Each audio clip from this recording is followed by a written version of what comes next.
Welcome. I'm Kevin Miller. This is a podcast for your personal evolution. In this episode, the rise of fear culture and how to better understand and embrace courage with Margie Warrell.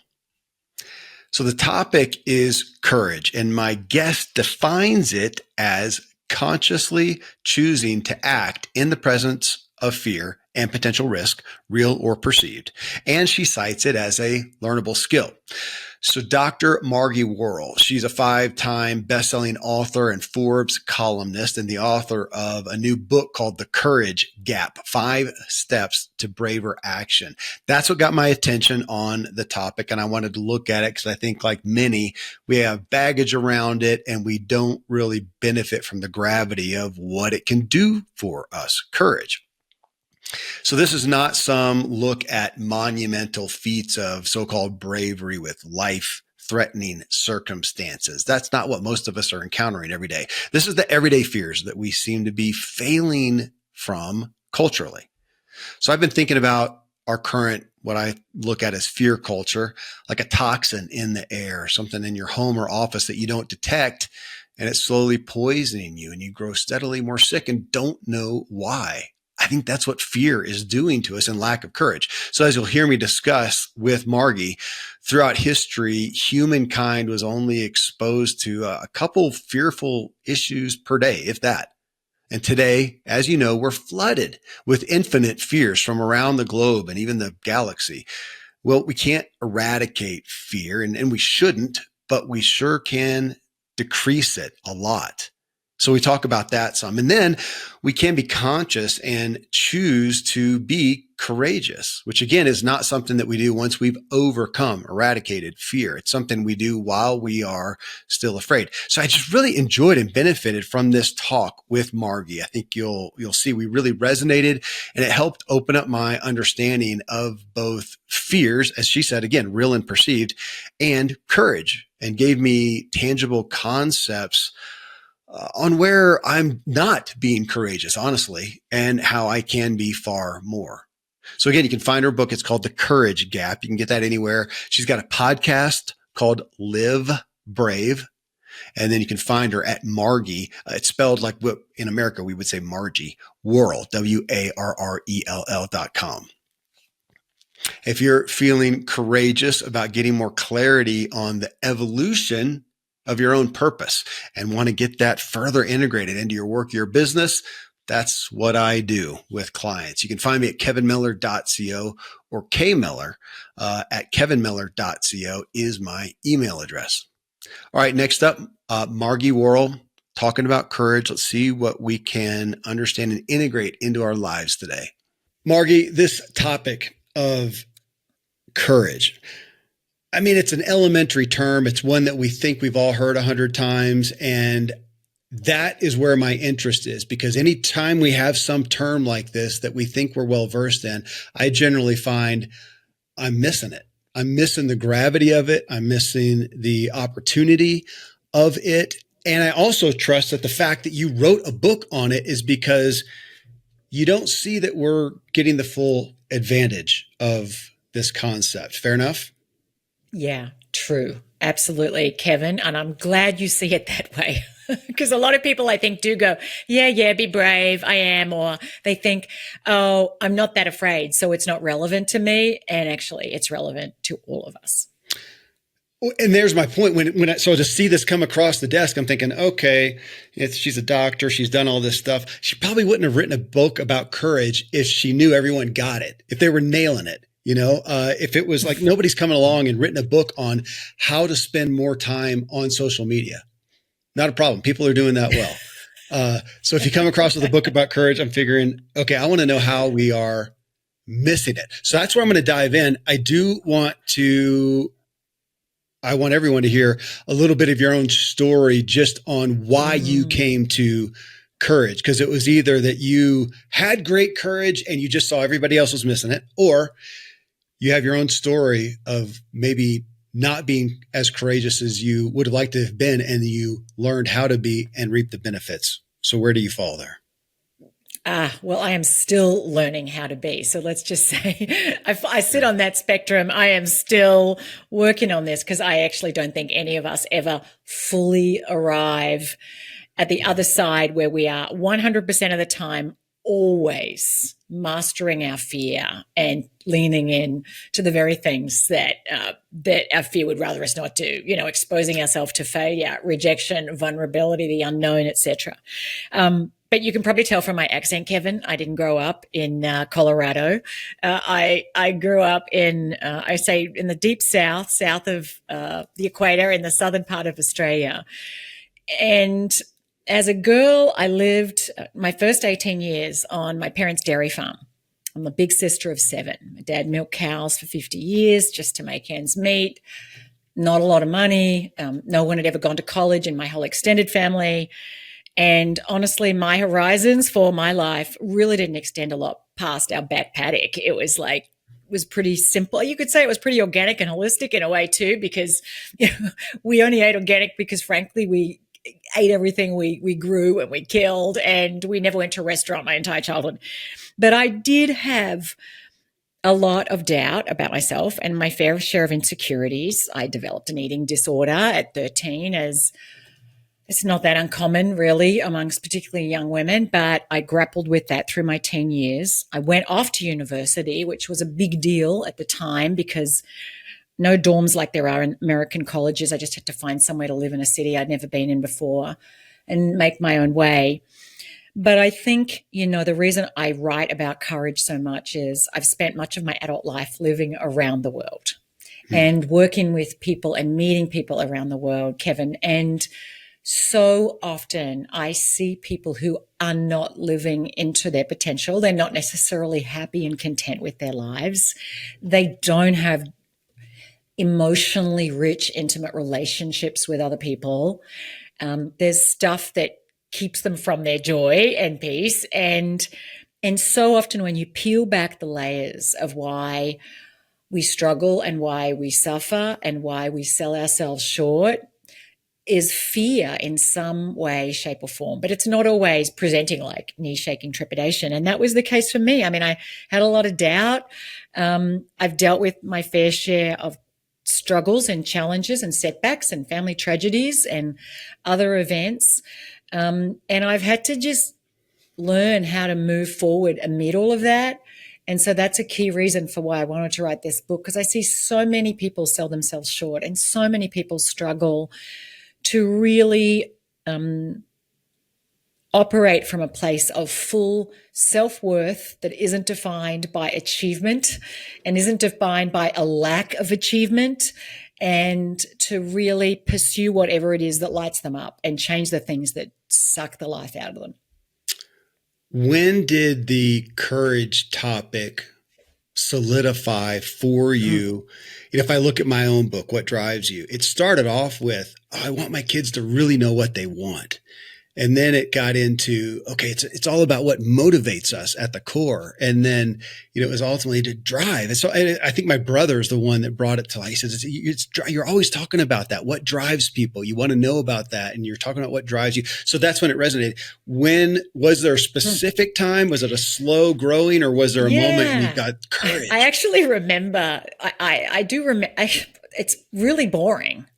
I was on a trip. I was on one of those elliptical machines at the Capel YMCA in Capel, Texas, just north of Dallas. I lived there for 4 years.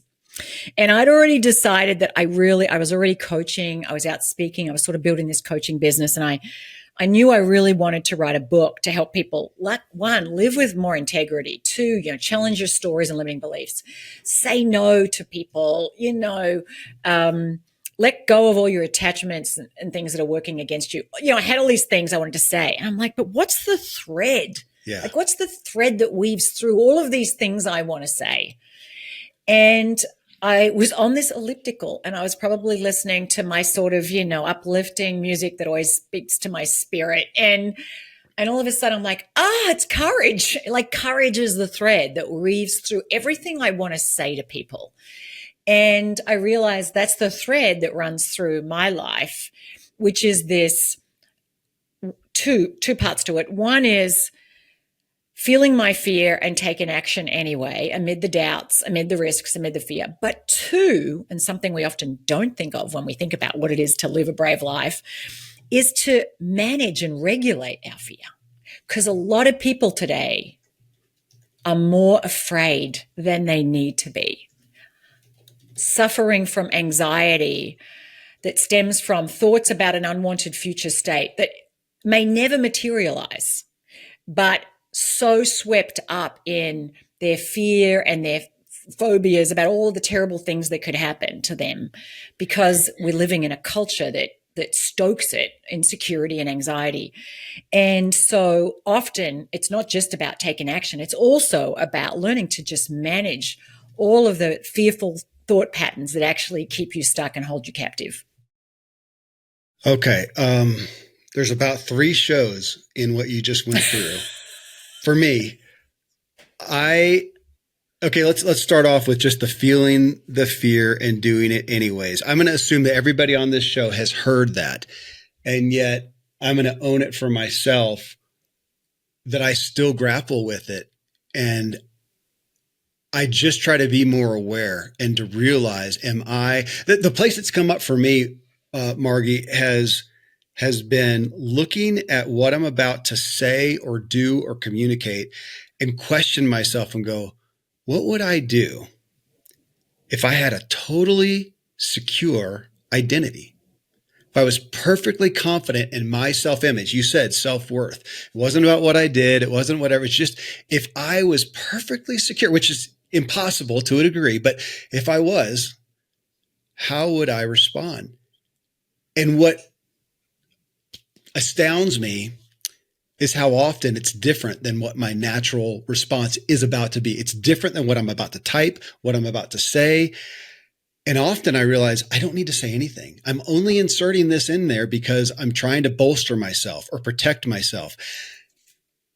And holy smokes, why do I? And that's where I want to get to the point where it's natural, but I'm aware that there's so much more insecurity, call it fear, call it insecurity, than I would dare to want to admit. And there I am today. What do you think about that?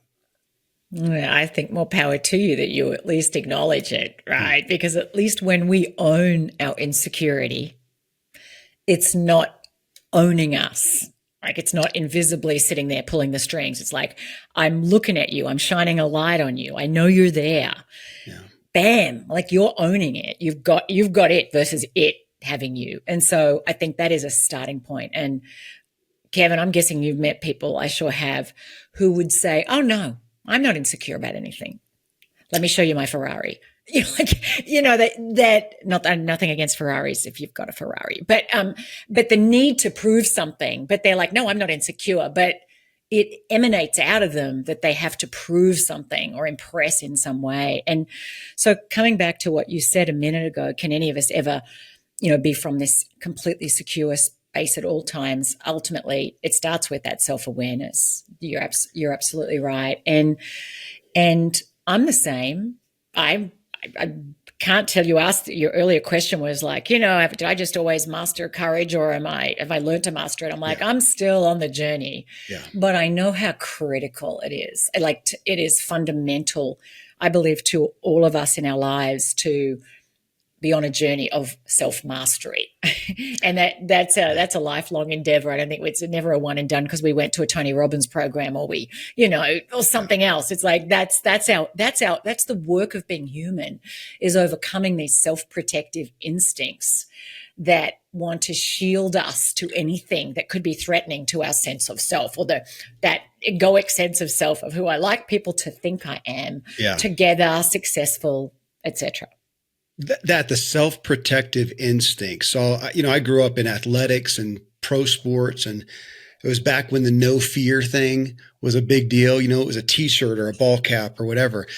And of course, back then I probably thought that I resonated with it. Yeah. No fear, which I see a lot of guys have physically. They'll have no fear, but then you ask them or me, you ready to have that hard conversation about your relationship with your wife? Nope. But physically, no fear, and I thought, okay, to have no fear, you're kind of a psychopath, and I don't want to do that. And if we look at it, here is something that I always come back to, Margie. I was a kid. I don't remember exactly, 10, maybe, I don't know. And it was cliff diving, which was probably a 10-foot drop off. Back then it was a huge cliff. And I remember kids are around. I'm the sports guy. I'm the brave, courageous guy. And I went up to the edge. And, oh my gosh. And I have a pretty healthy concern about heights even today. I don't know if I'd call it a fear, but I walked up and I stepped back and I thought, there's no way I'm going to chicken out on this thing. I'm going to do it. But I came up to the edge and realized I'm going to have to do it, even though it feels like suicide. And I jumped. But that was like the first dawning of doing it, even though you're afraid, and maybe helping me with that perception of arriving, like you said, we never can, is going to be, can I get to where I just have no fear? I eradicate it. And that's not your message at all. No. And honestly, I would say that is not an aspirational state for us to move toward. If you think about it, we humans exist today because our brains are exquisitely wired to have us on alert for potential threats to our survival. We would have all been eaten, in the plains of Africa millennia ago. So we shouldn't aspire to fear extinction, but to managing, regulating, mastering our fear. Because fear, it keeps us doing dumb things. It keeps us walking down that shady alleyway. It keeps us from trusting someone who honestly shouldn't be trusted.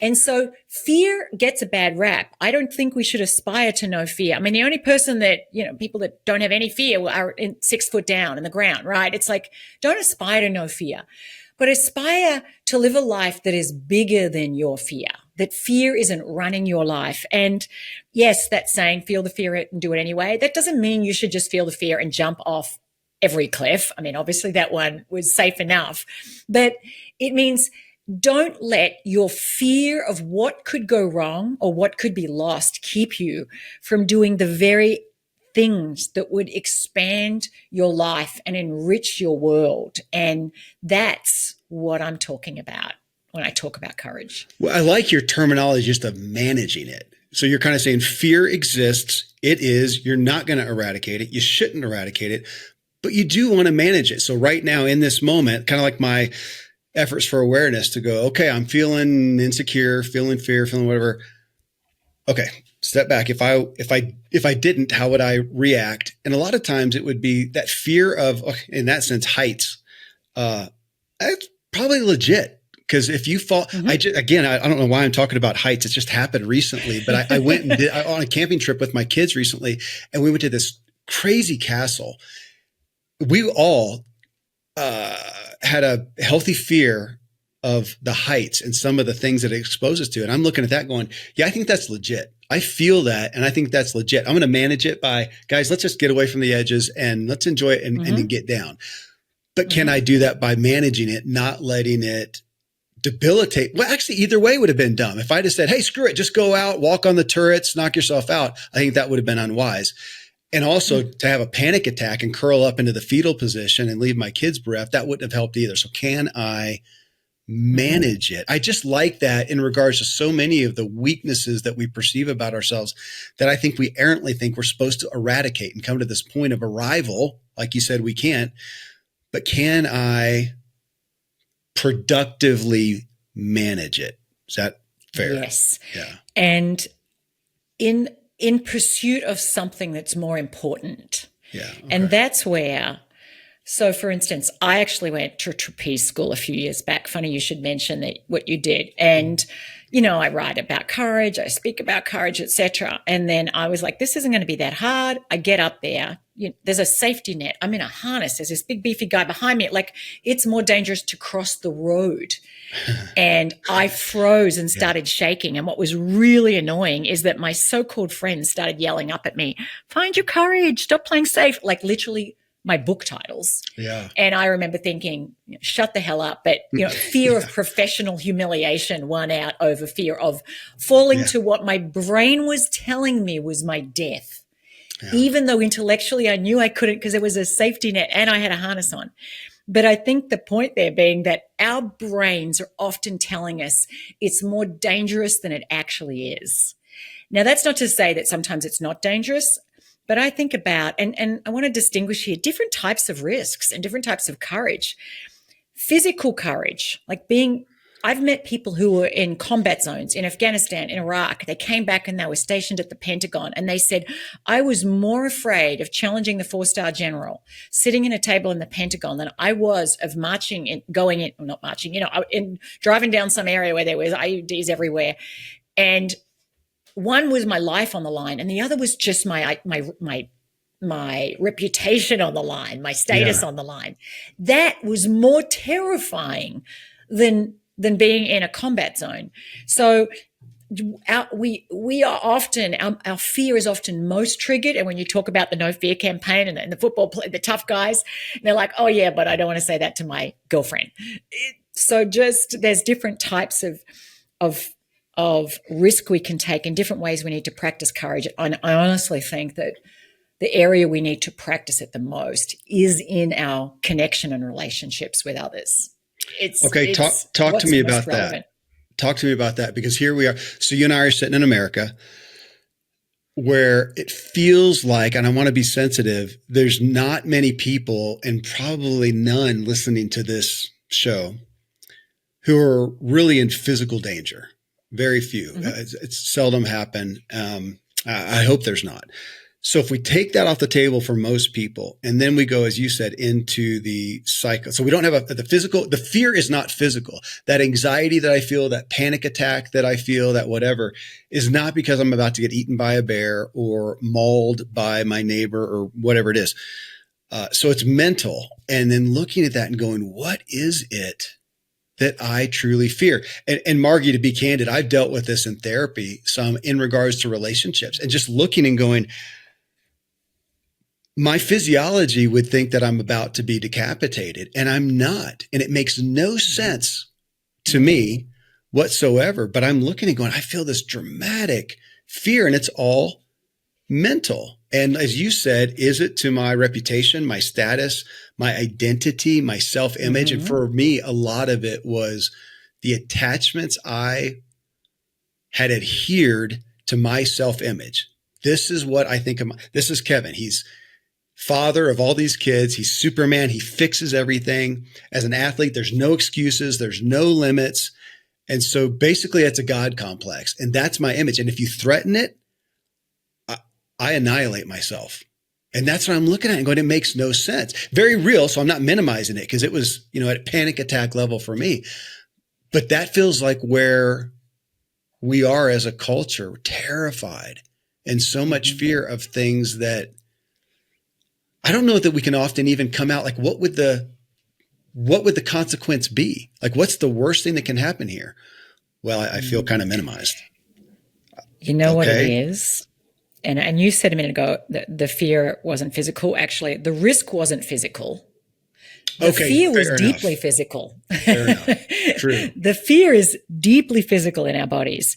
True. And so, what is it that I'm afraid of? And you're saying it makes no sense.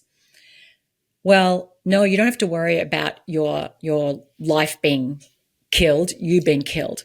But our identity, our brains interpret threat of loss to our identity just as they do to our life. It's why the person sitting at the Pentagon who's braved their life is like, do I dare challenge this person who is in this position of power when they've been obviously conditioned to be very, very hierarchical and deferential to it. But the threat to our identity, if I open up my heart to you and say, or to someone I love and say, I love you, and I remember early on in my relationship with my husband, I was still struggling with bulimia. And I was 22, and honestly, I sensed he just had zero idea about, he just ate and he never thought about body image or anything. So I just knew it would be so foreign. And I remember thinking, do I risk telling him that I struggle with this thing that makes no sense? It makes no sense. I'm a smart person. Why do I sometimes binge and throw up? And I had tried to stop it and I hadn't. My willpower had not got me out of this cycle of disordered eating. And I really liked this guy. And I came across as a pretty together 22-year-old. I just backpacked around the world for a year. I knew that his view of who I was not someone who had this secret that I would binge and purge. Not all the time, but certainly sometime. Yeah. And I remember thinking, oh my gosh, do I tell him? Do I just not tell him? There was so much shame, because what if he goes, oh my God, that's gross and you're so messed up. Like, I had to risk that. And I remember thinking, I have to risk that. I have to risk telling him that I struggle with this thing that I know is going to make no sense to you and maybe seems really gross. And I remember him just looking at me, and I felt just like raw, like naked, exposed to judgment. And him looking at me and him just saying, thanks for sharing with me. And I don't know how to support you, but I'm here to support you in any way I can. Just, you'll have to help, like, guide me in how I can support you. And I think that set the tone for our relationship for the years ahead. And we've been married over 30 years now, Kevin. But just that willingness to be really vulnerable, as he had with me. I mean, told me he loved me before I was willing to tell him that. And it was just like that willingness to be really vulnerable. And if I think about navigating marriage, it's the willingness to, like, put our whole heart on the line and go and expose ourselves to, like, deep rejection.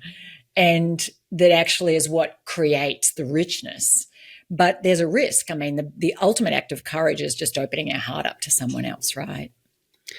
Did you, at that time, in that moment, did you have any tangible, consequential fear? Like, did you really embody, like, if I tell him, is he going to think less of me? Is he going to leave me? Were any of those even conscious, or was it really obtuse and it was just a fear of, I don't even know. Like if I had asked you at that time, Margie, okay, you're about to go tell him, what do you think? What do you think he might do? Would you have even had an answer, or would you have gone, gosh, I don't know? And would you have maybe even said, probably not as big a deal as I think? I'm curious. It was a fear of being, like, just rejected. Okay. Yeah, that this is the me that you don't, this isn't the me that everyone sees. This is a part of me that, like, that's kind of hidden in the dark, is a lot of shame. So it was fear of rejection. I wasn't dependent on him financially. Like, it wasn't at that stage where I was like, oh, my whole life depends on you and I'll be out in the streets if something happens. It wasn't that at all. I'd been navigating life on my own just fine up until then. So I knew I could navigate it again. But it was really that fear of deep, deep rejection. And here's what I found, Kevin, that some people experience something in their childhood, whereas a primal wound on the heart of rejection and feeling unworthy. And I think at the core, deep, deep down, what we struggle with is a deep, deep fear of being unworthy or unloved, unlovable. And I get to work with the work I do with these people who are incredibly high achievers, but I often see really insecure high achievers, super smart, but they're so driven because they never ever want to be seen as having their identity blemished, that who they are as a winner, and they're going to that would be me until burnout, which I'm sure you've seen a thousand times too. We do it with no limits and no excuses until we can't, and then it's some catastrophic wreck. Often. Is it okay? Let me ask that too. You said, because you mentioned childhood, because this was real for me as I looked at my dramatic fear of conflict, of abandonment, maybe. I think as we looked at that and well, that's the first thing I did is go back to my childhood. Well, because that's what we think. It must have happened back there. It didn't. But I had a fear of it. I don't know where that came from. I wanted my dad's approval, which I normally got, but I realized the more that I appease him, I get even more approval. That felt really good. And if I cross him, I feel some disapproval, but did I ever have a time when he was abusive or mean or actually rejected or abandoned me? No, but somehow I developed a fear of it. Didn't happen, but I had a fear of it. So I performed. Come over here and I have this fear of something that never really happened, but I did adopt the fear. Is that somewhat typical? Yeah, sometimes those things that happen. I mean, yes, some people deal with really traumatic circumstances, right? Sure. Like a parent left, something really significant happened. But other times it can just be something subtle, but in that 4-year-old self, that 5-year-old self, that 7-year-old self, in that moment, before you were able to like intellectualize this, there was a day where maybe you didn't do so well and your dad didn't praise you and you were like, oh, I have to, get the goal to get the praise. So therefore I'm not good enough if I don't win. Yeah. Or, and it might've been because your dad was busy talking to one of your siblings or something, but you internalized it that way. Yeah. So it's not about what our parents necessarily, something overtly bad that they did or didn't do, but no parent can be there and do exactly what their child wants in every single moment, just as it's needed, because they've got their own stuff going on. Right. And so, and I know you've got lots of kids. I'm one of lots of kids. Like there's going to be moments where one of your kids would like love to have mom or dad there. And that moment, maybe you didn't say just what they wanted you to say. Yeah. Or they misinterpreted what you said that was said with love and support. And they misinterpreted that. And that gets internalized in their little 5-year-old self. And it's not to say that, and I think all of us carry some little nicks and scrapes from our childhood that aren't necessarily rational, but that's how we interpret it at that time. And so which is why sometimes therapy can be helpful. Like, I know for me, big sister of 7, I was, not to say I wasn't loved all the time, but I felt more loved when I was really helping out my mum a lot, because mum was struggling a little bit and I was the big sister. And so when I was really capable and helped get the dinner on and close off the line, I felt a little more loved, a little more appreciated. And so, carry that with me into adulthood. Like, I'm going to show you how capable I am. Let me show you how capable I am. Yeah. Yeah.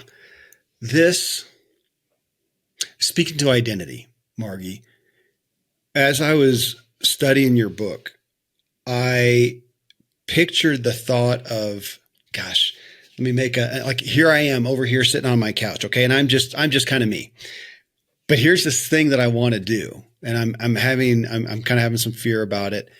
And so I need to almost like go get my courageous cape and put it on. Like I need to go get this crazy. And I wonder if we look at it that way as this thing that I need to employ in this moment, as opposed to, I really like the term for myself, for my own growth, of thinking of things and saying, I'm the kind of guy who does X. I don't just, go exercise once in a while or do a diet once in a while. I want to think I'm the kind of guy who lives an active lifestyle, who pursues physical fitness, who pursues, healthy eating. I'm that kind to embody that fully. And I thought about that with courage. Is that something that sometimes we look at and think, oh, it's this tool I need to go out, get out in the shed. I need a hammer right now. I need to go get this courage thing and use it like a tool, as opposed to embodying it fully and going, no, I'm the kind of person who makes courageous decisions. Is that a fair distinction? Yeah. Yes, I wrote about that. Actually, there's actually something called, Kevin, the identity theory of decision making. And that when we are clear in who it is we want to be, and say for you, I'm a guy, you just said, I'm a guy who lives an active lifestyle. For you, part of your identity is I'm a fit person. I prioritize well-being. That's who I am. So that guides our decisions, because we intuitively, without necessarily going through this step by step, go, what situation am I in right now? What kind of person am I? What would someone like me do in this situation? You know what? I would go out for a run right now, or, like that will help guide the answer. Yeah. And so I think there is such a power to, and it's why I wrote about this. What are the values that define who you want to be as a human on your time on this planet? And like, I want to be, for instance, if I want to be a kind person, I want to be generous, I want to be disciplined, or I want to have integrity, I want to be a person of character. Well, then when I find myself in like some situation where I could rationalize, doing this, maybe that would serve me better. Yeah. But you know what? No, I'm a person of integrity. I'm going to have this difficult conversation. I'm going to make this call. And that actually compels us toward doing those things that maybe a little fearful part of us would rather we didn't do, because that's what requires us to be congruent with who it is we want to be. Yeah. Okay. It has me looking at courage differently, which is the point here. Another thing that you wrote about in the book, and I'm going to paraphrase, but you talk just to the aspect of we're more exposed to things that we could possibly be fearful about. And I got to thinking back to, I watched a show recently, like a period piece, back in the 1800s, no electricity, of course, no internet, even the, quote, newspaper. I don't know how was it monthly? Was it every couple of weeks? And to think, man, their only context of life was, the square mile around them maybe, and the people involved there. And there was so little to be the fear. Anything fearful was tangible. It was finite. And you got me thinking again about, that we're exposed to so much fears that we can embody that are across the world that aren't going to affect us. And I say that, and it's going to be unpolitically correct because we feel like we should care about everything going around the globe. Fair enough. But I thought, what if all of a sudden, kind of the dystopian thing, tomorrow there's no internet, there's no electricity, there's no nothing. It's just you. I mean, what would you be? Our fear would have to decrease by 99%. Just the exposure to it. And again, kind of going back to, I think we have the tendency to go, what on earth is wrong with us? Personally and culturally, that we are so fearful. And is that too simplistic to say it's just because we're exposed? I want to say we're exposed to just far more than what we should be. We are. I mean, you think about how much the world has changed in the last 100 years. Honestly, the last 20 years, even just in terms of the digital world we're in, and the iPhones and smartphones that we live on, and the news feeds. I didn't have that when I was 20. And so I think we live in a time in history and in a culture where most of us, or many of us, feel a little addicted to these devices that we walk around with, that have news feeds engineered to stoke anxiety, to stoke insecurity, because that sells. And our brains haven't changed for 60,000 years. Like, we didn't used to have to get up in the morning and, commute here. Not that you're commuting, Kevin, but, other people commute and do 1,000 things and have a calendar that looks like a barcode with the 35 meetings that we have today. Like, even 20 years ago, it was kind of like the paper calendar, right? Now we're like, how could anyone live with a paper calendar? So just our lives is so much going on. And so it's understandable why people feel overwhelmed. And it also explains why, despite the fact, and you can look this up statistically on every measure, we are living in the safest time in human history to be born on this planet. And yet there is more anxiety than ever before in human history. Yeah. Why is that? What's the disconnect? We have this magnified perception of danger. People are afraid. People just are constantly afraid. They're going through life like, an ambulance, right? Just like everything is an emergency and everything is scary. And how do we recalibrate with that? And so I think we have to be so intentional with what we consume. Obviously, eat well, sure, but the media we consume, how much of it we consume, when we consume it, because otherwise we become an accomplice to our anxiety and fear, as well as the victim of all of the stuff going on. It feels elementary, Margie, to say it, but I feel like we need to hear it every day. You're going to wake up, you're going to expose yourself to all this stuff. Take a deep breath. Take it with a grain of salt. Don't minimize it, So as you're talking, I was thinking about, we know that the media, if it bleeds, it leads, that drama, fear sells, it gets more attention. They make more revenue. Bottom line, are they evil? I don't think so. I don't know, but that's still just, we know that with business. And I was thinking about going along the road, and we see a wreck, what happens? There's a wreck along the road. Traffic slows down because of what? Rubbernecking. We all want to see. If there was a wedding, that seems like it should be pretty cool. There's no rubbernecking at the wedding that's going by. We pay attention to the fear and the drama. So I'm going to come back now to something you said earlier. It was in your trapeze work. So here you are, there's a net underneath you. There's really, like you said, it was really more dangerous to cross the road than where you're at, but your fear was at a all-time high. I understand that. I've been out here in Colorado. Rock climbing is a big thing, and you're roped in. The thing could hold an elephant. I just really have a hard time trusting it. And my fear level is so high. Again, heights is a bit of an issue for me. And so to look back at all of our fear, and how do you say it without minimizing somebody's emotions, but to go, gosh, by far and large, most of these things that we're fearful of, we're exaggerating the danger. Look, Susan Davids out of Harvard talked about how our emotions are data, not directives. They're there to inform us, not to command us. So when we're feeling afraid, it is a sign of how we are interpreting, how our brain is interpreting what's going on.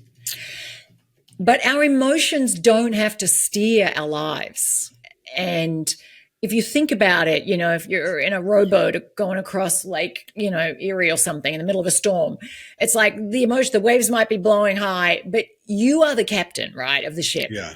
And so just because you're feeling afraid doesn't mean you do what fear wants you to do. And that's where there is such value for people to be really clear about their values and the vision for themselves and who they want to be, because that enables us to steer our ship in accordance with our values and not being just pushed about by our emotional state.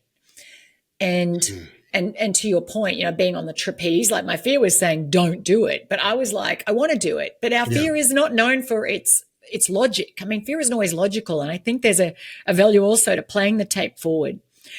For anyone who's listening and they're going, well, right now I'm in this situation and I'm not sure what to do. And I would say here, play this forward. So if your fear is, fear of what you don't want to happen, because our brains are twice as sensitive to what could go wrong. So if fear of what could go wrong or what you could lose sits in the driver's seat, and just play this one forward. You don't have the conversation. You don't make the change. You don't do whatever it is that you're considering doing. How will you feel 1 year from now? Where's this taking you? How will you feel 2 years, 5 years from now? Okay, let's wind that back and go, okay, if you do the very thing, if you do it, despite the fact that you're just feeling sick in the belly and you have the conversation, you make the change, whatever that is, you're going to obviously be afraid of, what if this happens? What if that happens? A lot of the things we're afraid will happen don't happen. We suffer so much more. Our imagination runs off with all the worst case scenarios. But you could end up in an infinitely better place. You could, even if things don't go exactly as you want, people at the end of their lives, and even before that, just looking back, we regret the things we didn't do by a factor of 3. Yeah. We far more likely regret the chances we didn't take. Because even when things don't go exactly the way we want, like if I'd said that to my husband, Andrew, all those years ago, and he'd said, and reacted badly, honestly, it wouldn't have been such a bad thing. I'm pretty clear I would have broken up and I would have met someone else who was a better person to spend my life with. But so often we think of it as the worst case scenario. Actually, you learn, you grow, you discover things. But if you don't do it, you don't grow, you don't learn. You can actually just languish on the vine of life. That feels like one of, again, those daily reminders that we need, that we regret more the things we didn't do than what we do. That was, fellow Australian, right? Bronnie Ware. Yes. The 5 Regrets of the Dying. Yeah. Awesome woman. Yep. And that concept. So, that's chapter or the first step in your book. Focus on what you want, not on what you fear. Again, such an elementary thing to say. And yet it's one of those where I feel like I need the tattoo on my arm because I forget. So as I was reading your book, I thought about something brilliant I said and then how I wasn't currently following it. And back just with the entrepreneurialism. And I said, I love brainstorming how something can work. And I get really frustrated with people who just poke holes in things. And so a concept I've always had is, hey, you got an idea and you want to get some feedback, spend the first 30 minutes. And the only feedback can be, how can this work? How could it happen? Mm-hmm. It's easy to poke holes in it, but let's spend the first bit. How could it work? If after that 30 minutes or 45 or whatever it is, we didn't come up with enough ideas to make it to like showcase the validity, well, then we know it can't work. We don't have to spend the time poking holes. Okay. So I think that's really smart. And yet I'm reading your book here on this. So elementary in realizing I've got something in my life and I am not doing it. I am only looking at the risk and the fear and not on what's the risk of staying where I'm at. And as I looked at it, I thought, I don't even want to stay where I am. What the hell's wrong with you, Kevin? But is that where we're kind of, I don't want to say handicapped, Margie, but our brain's doing what it's supposed to do. Our brain is just doing we're wired for survival. We're wired for self-preservation. We are not wired for climbing the mountaintop, self-actualization. So we have to overcome that instinct. And maybe I just say, speaking of mountaintops, not everyone wants to climb a mountain, right? So it's not everyone wants 8 kids. Not everyone wants to write a book or become a CEO or run a business worth $100 million. Like, not everyone wants that. But I have yet to meet anyone who is thriving in their life that isn't working towards something that's meaningful for them. And yet, so often if we're not clear about what it is, the future that we want and what's meaningful for us and what we value, then fear is going to fill in the space. Fear of what we don't want will govern our decisions. So that's where there's so much power to get clarity. What is it you really, really want? How do you get your dream life and live in the mountains of Colorado with your family unless you go, you know what is it I would really love? I would love to do that. It had to start in your imagination with, that would be awesome.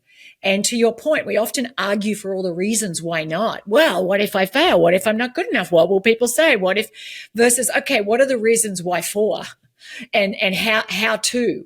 Like, well, maybe I can't do it in maybe I can't change careers in one, fell swoop. Maybe I'll have to take a while to save up some money so I can do this in a responsible way that honors my other commitments.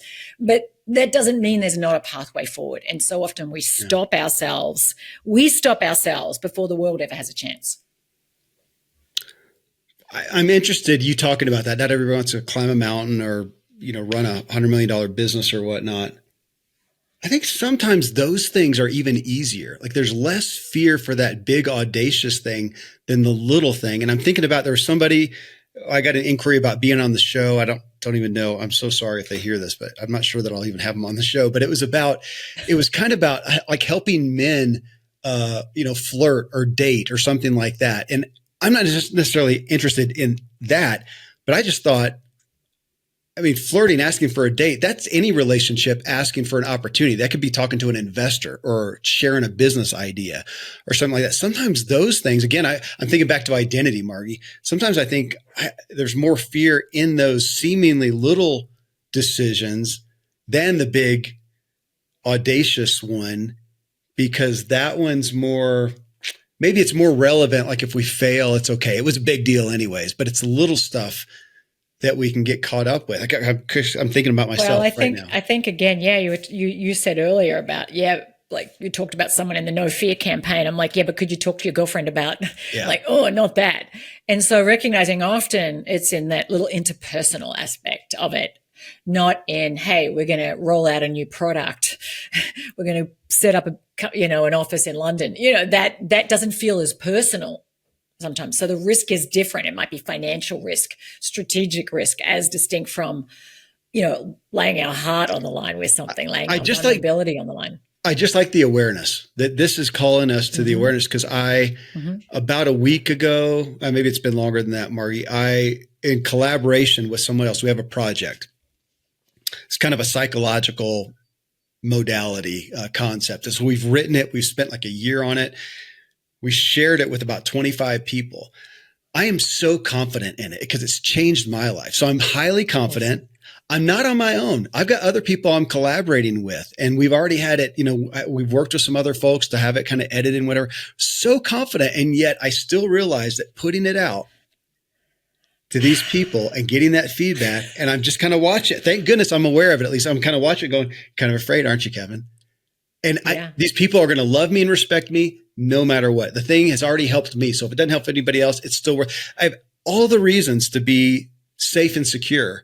And yet I'm watching and going, you're scared to send that email, aren't you? Yeah. There's a little son of a gun. What if they think it sucks? Even if they love me, what if they think it sucks? You're still having your creative, something that you've brought into the world, this idea. You're still laying your vulnerability on the line for their judgment. And actually you love them, they're going to be truthful, and it's like, what if they think it sucks? That's, you talked earlier about it's being secure in ourselves. I'd like to think, and you're relatively secure in yourself, but that doesn't mean there's still not a little jarring to your identity that you put all of this love into. And if they thought it sucked. Now, I'm sure they didn't think that, but still you took that risk, right? And honestly, how many people go through life and they never take that risk? They've got the idea. They've got, how many people who come up with some interesting idea and they never put it out there. And I know for me, writing a book is very much to me feeling I'm putting myself at risk of being judged and found wanting. And I'm telling you, I felt acutely vulnerable writing a book. And you can look at other people and go, oh my gosh, that person is so gifted at with words and da-da-da-da-da. So we can easily talk ourselves out of it. But I think that's where there is for you, and more power to you, what wouldn't be shared in the world. And I think that's where being so clear about it's not just about us and our ego. And what is the good you want to do? Who do you want to help? I know you created this because you want to help people, not just make yourself look good, right? Nah, it's all about me. I just want to look good. Yeah. No, thank you. I have to come back to that, especially when I get wrapped up in my identity and literally coming to that and going, wait a minute, Margie, literally this morning journaling. And it was, it was reading your book. Oh, I wish I was quick enough. There was something you wrote in there about writing. Anyways, it helped me. Oh. And you know what it might be? What? I want to just think my mom passed away as I started writing my book. Yeah. And numerous times in the writing process, I felt these waves of vulnerability. And there was one day I was kind of in this almost paralysis. I'm I know I have to get back and keep writing. And I just felt so exposed. You're going to say it. It was your mom. You credited her. Yeah. And I just sat there on the chair in my living room and I just closed my eyes. I'm like, Mom, I know I believe a spirit lives on. I'm like, Mom, what do you want me to know right now? And I heard her she was always so gentle and quiet and encouraging. And I just heard her say, write to serve, not to impress. That was it. Thank you. That was it. I sent it to one of my collaborators. So thank you for that. And yes, it was just a great reminder as we can kind of get wrapped up in the presentation and is it compelling here? And we got criticism over here. Go, wait a minute. We did this to help people. Just be authentic and it'll help anyways. So thank you for that. Something you just said, it's actually part of your part 2 here. Rescript here. I'll read it. Rescript what's kept you scared or too safe. Looking at rewriting these self-protective stories. And I'm going to tie that in because what you said with courage, kind of that thing of, that I was playing with earlier where the guy, hey, no fear and go out there physically, but over here on the psychological side, I don't see as much courage that it's probably, I think it's helpful for me. We always want to label it. That person is courageous. That person's fearful. And it's an all or nothing thing. Yet when I look at it, we often use the Ziegler wheel of life here, looking at these 7 key areas of life. If I look through those right now and think, okay, spiritually, money, work, relationships, health and wellness, and judge my courage, I could go rate it 1 to 10. Oh yeah, like health and wellness, courage. Gosh, I'm really confident there. I'd have to fit this in one of them, but like just physicality and, adventures and exploits and the stuff that I do athletically, whatever. Very courageous. Money. Oh man, hasn't been a super courageous area of my life. Now let's take it into one category, relationships. And I want to label that. Well, son of a gun. Some of them I give myself a 10, some of them like a 2 or maybe a -2. Do you see that? I mean, it's not an all or nothing. We don't just get to label ourselves, oh my gosh, I am Captain Courageous or I'm 100%. Captain Fearful. It probably is going to vary spectrum through spectrum. Yeah. And that Ziegler wheel, I call it a kind of wheel of life. No one ever is getting 10 out of 10 in everything. So I think sometimes stepping back and doing an audit and go, what does this look like? And I think as we go through life, there's different seasons of life. As people pursue their careers, there's different challenges and different opportunities and invitations to practice courage. Another level, another devil. You might go, well, if I was the CEO at the top, then I could do what I want. I'm like, no, man, you got even further to fall and more risks to navigate. So courage looks a whole other thing. And then I meet people who are moving into their final elderly, in their 70s or 80s, and they're going, what does that look like for me in this season of my life? Yeah. So I think in every season, when I had 4 younger kids at home, it was a very different thing than where I'm at now, is they're sort of spreading their wings, which is other things as a parent, right? So I just recognizing it changes. And so we're called to be brave in different ways at different times in our lives. And that can also change on a daily basis too. Well, then it sounds like something that we need to consistently revisit because, I'm looking at some areas, roles probably, Margie, roles in my life. And where I felt super, gosh, even as a father, there's been aspects where I felt, I think in the prime of the kids being little and whatnot and all being at home. And man, I felt really confident and courageous. And then they've gotten like now today, we've got a little family drama happening. One kid texted something and a feeling to the family, which, in our family, it's a lot of people. And it's going back and I'm watching it and going, holy crap. What is my role going to be here? Where do I need to be courageous? Where am I feeling? I don't even know if it's fear. It's sometimes just kind of incompetence. Like, man, I don't have my footing like I used to. And that's going to happen no matter what. Is that fair to say? No matter where you feel courage, it's likely to be threatened as you evolve and things change. Yeah. And you think about, if you're raising teenagers and you've never raised teenagers before, thank God, thankfully they don't come out the womb as a teenager. You don't even know. There's no playbook, right? So it's navigating that. And sometimes it's going, I got that wrong. Like I didn't navigate that as well as I could have, which is, and I also wrote about that in the book, like how can we make peace when we fall short or when we fail or when we get it wrong, because we are going to get it wrong. 100%, we're going to get it wrong. How do we make sure we're learning from that all the time and be humble and be curious so that we can move forward and be more discerning and be a little wiser and whatever that looks like next time. And I think when it comes to parenting, man, there's a lot of people who parent their kids from fear and from their own unhealed childhood wounds. I don't think any parent is a perfect parent. So, as I've said to my kids over the years, you know what? I'm not perfect and I'm going to get it wrong. I'm trying to get it right. I'm going to get it wrong. And having real conversations with kids and this is what I want for you. And this is who I know you can be. So focusing on what I want for them in their own growth and development, not on what I'm afraid of, that they'll go off the rails, and blah, blah, blah, blah, blah. Because there's a lot of parents who just focus on all the things they're afraid of with their kids, which does not serve their children. I interest myself with it, Margie. This text came across this morning, and my first thought was, of course, for myself. And it was looking and going, okay, well, Kevin, how's the self-protection go? What do you need? Deep breath. Deep breath, which is number 3 on yours. Breathe in courage. Deep breath.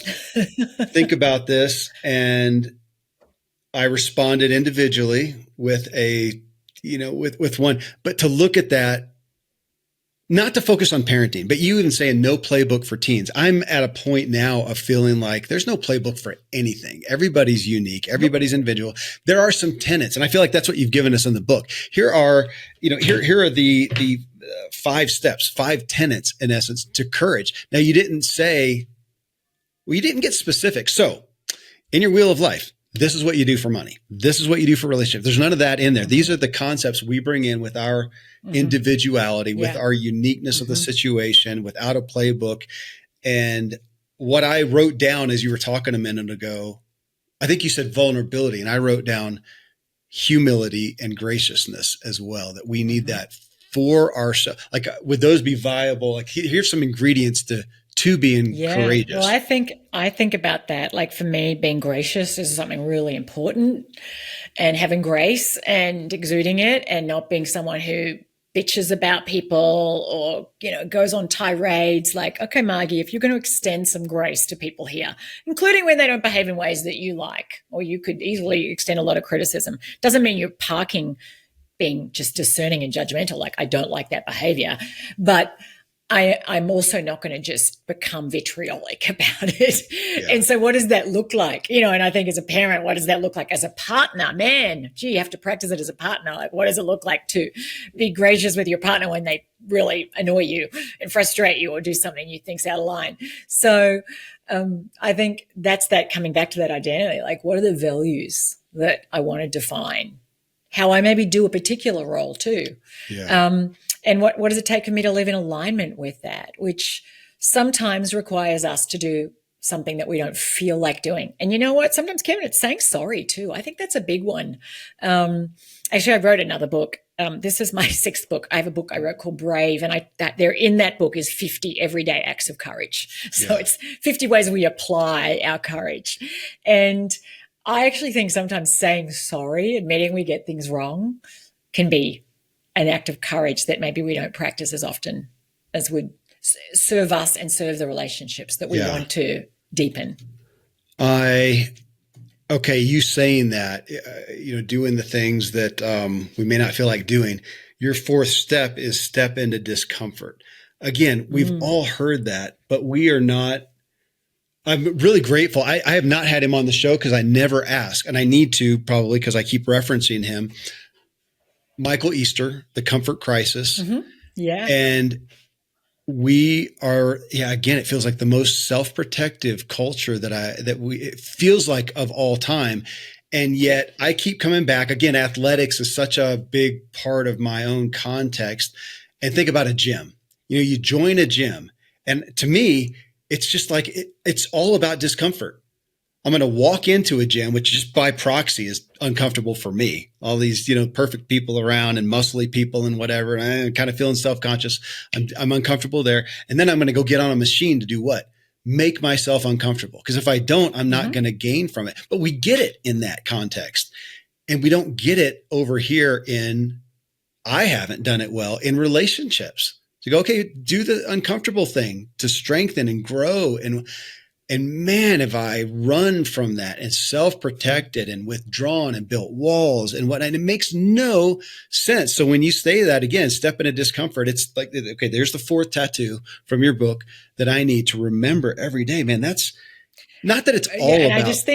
I think about recalibrating our relationship with discomfort instead of going, oh my God, this is something to avoid. I mean, from an athletic, physical perspective, it's all about being uncomfortable. Like that's your history. For some people, not so much. And it's like, I really hate it because I don't like sweating. I don't like puffing. I actually trained to do a marathon last year, and I grew up with this story that I was a bumblefoot. My dad used to call me bumblefoot, so not athletic. And I decided, you know what? I want to run one marathon in my life. Not because I'm a natural runner, but because I want to peel off this label and do this. And I knew it was going to be uncomfortable. And the interesting thing is there's research that shows that when we know something will be hard, we actually are more likely to press on and do it than when we think, oh, it's not that hard, it'll be easy. Like, no, sometimes climbing a mountain can be hard, running a marathon can be hard, raising kids can be hard. Yeah. And that actually shifts our expectation. It's okay that it's hard. Just because it's hard doesn't mean it's bad. Okay, let me take that into. I hadn't thought about this. Okay, help me dissect this, Margie. I had a client. I have a client right now, and I have him doing some things in his business to come kind of into alignment with what he feels is his purpose and to get that integrated in his business. So my point is his fulfillment. My point is his purpose, and I'm trying to put it into his business. So I have my construct over here, and he has this one part, and he says, okay, yeah, I get that. I can do that. And it'll be kind of outside of my comfort zone. And I thought, well, wait a minute. My point here is his fulfillment. So I thought, if it's outside of your comfort zone, then I'm probably failing as your guide. But what dawned on me, and see what you think about this, because this is kind of new even for me. I said, it may, however, be unfamiliar. So for you to sit in the place of your own fulfillment, this guy's name is John. That's anonymous enough to not give anything away. So John, I don't want it to be uncomfortable, but it might be unfamiliar. That reminds me of what you just said there. To step into that discomfort. I think there's some places where I've expected that and to realize it's not that uncomfortable. It's actually pretty fulfilling now to step into that seeming quote discomfort, but it is unfamiliar. But if I keep doing it, I can take care of that. Well, I think, it's interesting. I do think language is really important. Yeah. And to say something, I think of people going through difficult, challenging times at work. They can say, oh my gosh, it's a nightmare. It's so stressful. Or they could say, it's a really challenging time. To your point just there, it's unfamiliar versus it's uncomfortable. I would maybe posit that sometimes things just are uncomfortable, but that doesn't mean it's bad. It's it's actually uncomfortable because it's unfamiliar.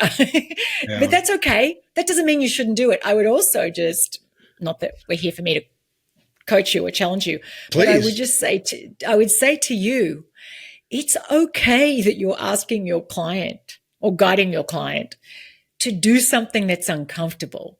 I actually think that's where their growth is. Yeah. And you're holding their hand metaphorically. You're guiding them through it. You're like, I got you. We're doing this together. Let's break this down. But it's okay that it's a little uncomfortable.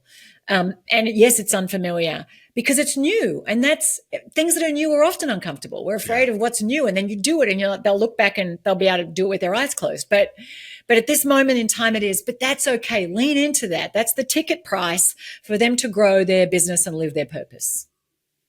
Okay. Well, that's a great, thank you. And great lead into your fifth step.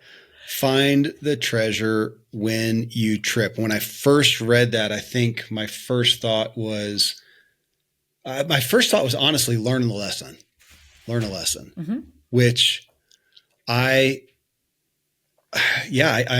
frustrate myself with myself sometimes that I have looked at things and I just looked at it as something to get past. I gave myself credit for, okay, there's the obstacle. I'm going to do it anyways. I'm going to get it done. I'm going to get past it. And maybe I did. And then it happens again. And I get through it and I'm going to go on and I'm wondering, God, why are you doing this? I'm going to get through it. And I do. And it happens again. Well, I didn't learn the damn lesson, apparently. And that's what I found myself ruminating on again, on finding the treasure when you trip. I tend to just get up. What's the old adage? It's not whether you fall, it's how you get up. Well, but just getting up again, I've done that a lot. And then you fall again and get up again and fall again. And maybe I should look at why I keep falling. Did I find the treasure? Yeah, I thank you. That's such a great one. Yes, it's not how you fall and not how you get back up. It's whether or not you learn the lesson so you don't fall again. And there's some great research on this, and I included a little bit of it in the book. I didn't want to make the book bogged down with research, but we have a tendency not to really look at our failures eyes wide open and truly kind of investigate, do a postmortem and go, what is it I did or I didn't do? And we often brush them under the rug like, oh gosh, let's just move on. Let's just pick myself back up, move on. And then when you go and do it again versus going, okay, let's not race forward here. What is it I did? What is it I didn't do? And not to over personalize it, because that is only just gets you stuck in a big shame spiral of I'm such a failure. People make a failure about them. It's not your identity. It's something that you experienced, or we completely underpersonalize it and we blame it and go, well, it's all Kevin's fault that this venture failed and I didn't do anything. I was trying. Like, no, what did I do or not do? And I look at that, in a relationship breakdown, whether it's romantic, platonic, and go, it's never all one person.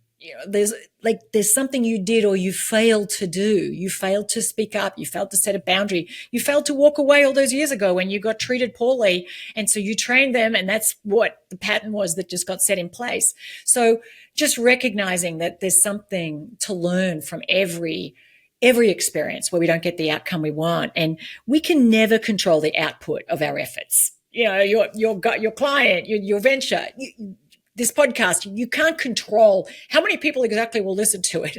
You only ever get to control the input, like what you're doing, what you're tweaking, what you're improving. But we can't upgrade the input if we're not really looking at the output and going, why didn't I get the optimal outcome that I wanted? And so as hard as it is to fail, Kevin, it's even harder to learn from failure. And that's why in that chapter, as I unpack that principle, to talk about the importance of forgiving our unfinished self and extending grace inward when our inner wimp wins out or when we just mess up, and forgiving ourselves for just being the works in progress that we are. Well, thank you for that, Margie. I think that is probably what's helping me the most today, is just awareness. It's not being fearless, but it's being able to sit there for a minute, take that breath, and go, okay, how you feeling, buddy? And to realize, okay, there's a little fear there, isn't there? Huh? Yeah. Very real. Where's it coming from? And you mentioned this in the book, what's the underlying belief that's coming from is often where I'm looking at. What's the consequence? And realizing so often I can't even give a consequence. I don't know. And I'll look at the worst case. It's not that bad. Even that, though, doesn't always eradicate the fear, but it helps me go back to where we started. It helps me manage it and go, okay, I don't know. I don't know why I feel this. I don't know why I feel the imposter syndrome coming on my, 1500th podcast episode, but there it is. I watch it. I know better and do it anyway. Isn't it? Aren't we humans interesting? We have to laugh at ourselves sometimes. Like, isn't that funny? I'm still here. I am with imposter syndrome. And it's my 1500th and I have a zillion downloads and like, aren't we humans funny? And I think sometimes be a little light with ourselves too, because, I come from Australia where if you take yourself seriously, it takes about 3 seconds and someone lets you know you're very insignificant. But I do think that we can take ourselves a little too seriously at times. And something I wanted to circle back on, Kevin, I can't help it. It's the coach in me. You've said multiple times in this conversation, it makes no sense. Like this makes no sense. Why? And I would just say, invite you to consider that actually on some level, it makes perfect sense.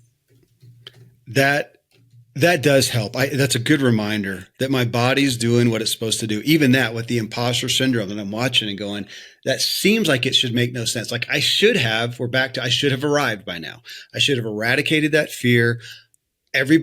Apparently I do good shows because, like we can all see the results of that.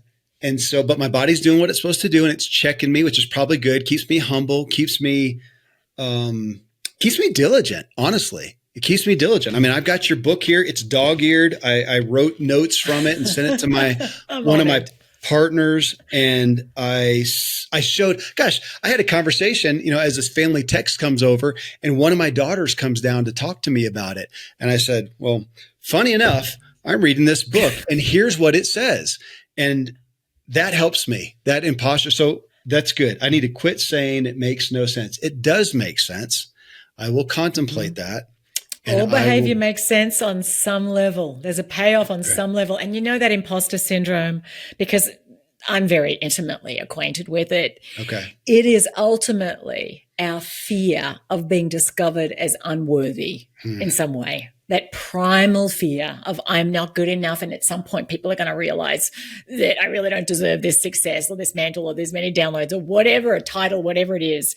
And that is just fear doing what fear does. And so go, thank you, shut up, and on with the show. Isn't that weird? That's just amazing to me that thinking I'll be found out. At this point, That's off the table. Found out what? I've done this a lot with great success. And I wonder if it goes back to, the first podcast. No one said it's rational. No one said it's rational. Yeah. It's unreal. Margie, thank you. Thank you. Just thanks for putting the work. Thanks for the courage to write a book on courage and revisit this topic that we think we know and don't. I think that's what my lead in on the intro will be. Here's another topic that we think we know. I did a show with someone yesterday on self-reliance, and it was mainly focused on we think we know what that is, and I don't think we do. We don't seem to be doing it well. So here, why do we have a book on courage? Because we seem to be less courageous than ever. So we need this. Thank you. Thank you for your time, and thank you for the benefit to me in my own courage thank journey. you for allowing me to share with your many listeners. I'm honored, and I'm really grateful to you too. Thank you, Margie. Well, friends, thanks for joining us in the discussion. Again, that's Margie Warrell. It's spelled like what in America we would say or type Margie, but Margie Warrell. The book, again, is The Courage Gap. You can find that anywhere. She's got a podcast you can find wherever you're listening right now called Live Brave. And then her website is margiewarrell.com. Well, again, if you want to put your courage to use, look at getting more clarity on your purpose and getting that integrated into your daily work or business. That's what I really enjoy guiding people in. You can find me at kevinmiller.co, or my email address is kmiller@kevinmiller.co. Hey, here is to the evolving you. Yeah.